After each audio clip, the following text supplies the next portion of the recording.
Olá amigo, mais um vídeo aqui com o Sansui G9000, receiver da linha Gold da Sansui dos anos 70, finalzinho. Hoje eu quero fazer um vídeo mostrando ele e mostrando também curiosidades sobre a engenharia eletrônica que se usava lá nos anos 70 na Sansui, por exemplo. E os cuidados que eles tinham com os procedimentos, digamos assim, com as maneiras, as boas práticas. Algum tempo atrás eu fiz um vídeo com o Cygnus PA1800, comentando sobre os fusíveis no secundário do transformador. Eu adotei naquela montagem, modifiquei a montagem para trazer os fusíveis da saída da fonte, onde são originalmente, para entrada da fonte. Olha só aqui o desenho do Sansui G9000. Vejam como é. Isso aqui era feito nos anos 70. Tá? Olha só o fusível no secundário do transformador. Esse aparelho tem uma fonte dupla. Deixa eu mostrar aqui do outro lado. Já mostrei em outros vídeos. Ali tem uma fonte. É o mesmo transformador, mas ele tem bobinas separadas. E aqui tem outra fonte.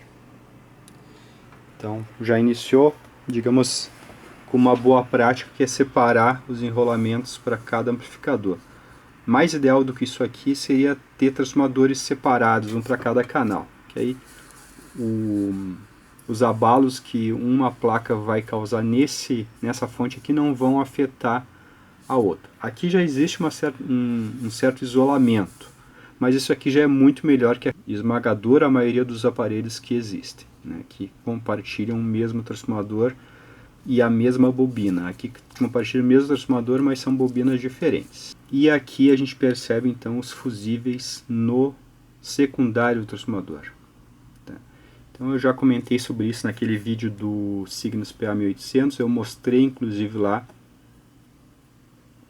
o quanto é um problema ter os fusíveis na saída da fonte, antes da placa amplificadora dos transistores de saída.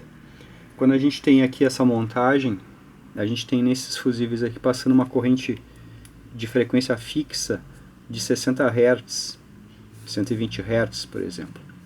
Uma frequência fixa. Quando a gente passa os fusíveis aqui para a saída da fonte, a gente vai ter a corrente de áudio, diretamente a corrente de áudio circulando pelos fusíveis. Então vai acontecer uma modulação, porque o fusível ele é também uma espécie de um resistor. Ele tem uma resistência de micro-ohms. Então, por exemplo, de um lado dele vai aparecer aqui, no caso dessa fonte aqui, os 75 volts, e do outro lado dele vai aparecer, por exemplo, 74 volts. Ele perde 1 volt ali nele, e esse 1 volt ele fica em cima do fusível, às vezes como uma forma de onda, como um ripple síncrono ao áudio. Então, a modulação do áudio se transfere para o fusível. Então, acontece uma modulação na tensão que está alimentando a placa e os transistores de saída. Quero mostrar aqui, ó, no Sansui 9000. Aqui a gente tem o outro lado do banco capacitivo. Então, o banco está lá atrás. Olha só, aqui está a placa da fonte com os diodos de retificação. Tá? Então está aqui atrás. Isso aqui são conectores que conectam lá na placa.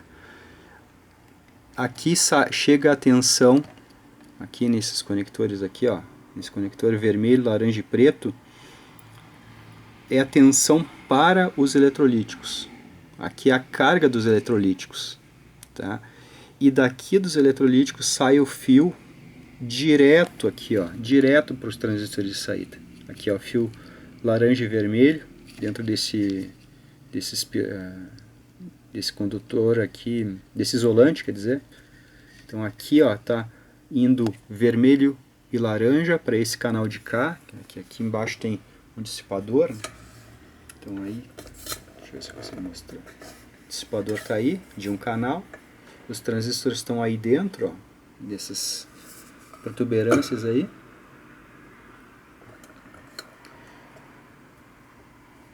E lá está o outro canal. Então aqui no outro canal tem a mesma coisa.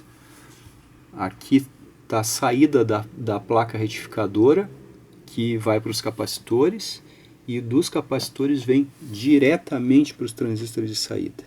Então, diretamente. Então é como se os capacitores estivessem ligados direto nos transistores de saída. Na maior parte dos amplificadores que a gente conhece, os nacionais e muitos até importados, mais modernos, por exemplo, aqui no meio desse caminho tem dois fusíveis. Então é como se estivesse aqui no meio, daqui, ó, que vai direto para os transistores de saída, nesse ponto 2 e nesse ponto 1, tivesse um porta-fusível que vai causar um mau contato, e encaixado nele um fusível que também vai causar mau contato com o tempo. Por mais polido que ele esteja, vai ter um microfaiscamento na hora da corrente, e esse fusível vai ter uma resistência ohmica que vai anular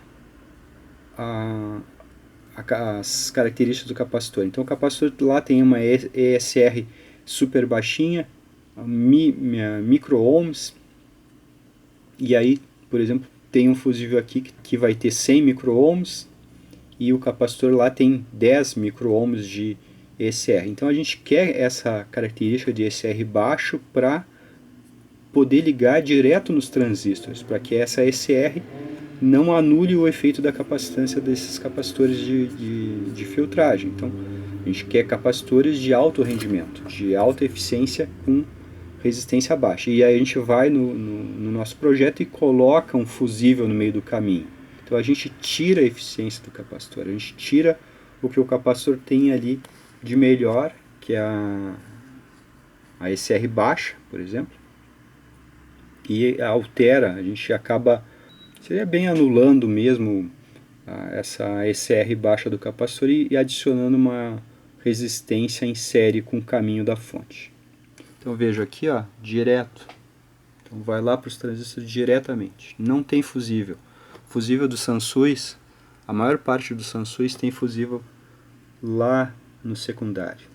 Tá? É uma boa prática. Isso aqui é a melhor coisa para o áudio. Porque se acontecer um microfaiscamento aqui, vai ter todo o banco capacitivo e os retificadores aqui para estabilizar isso.